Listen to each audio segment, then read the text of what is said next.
ખૂબ મોડું થયું ત્યારે હું તો બહારગામ હતો, વિસનગર હતો, અને મને આ ઘટનાની ખબર પડી કે ભત્રીજાને આવું થયું છે. પણ ફેમિલીમાં આવું કંઈ હતું નહીં.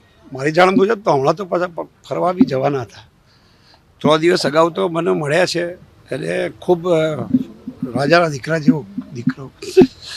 મારી જીવ ઉપર થઈ નથી.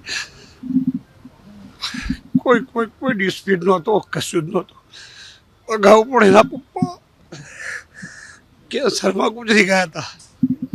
એટલે હાર્ડલક કે ભવી સાહેબને ફરીથી દુખાવી પડ્યું છે.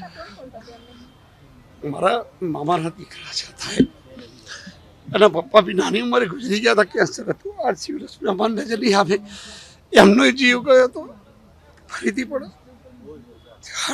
હાર્ડલક ખબર નહીં, કોઈ ડેસ્ટિની એવી લખાઈ છે. બાકી મારી પાસે શબ્દો નથી.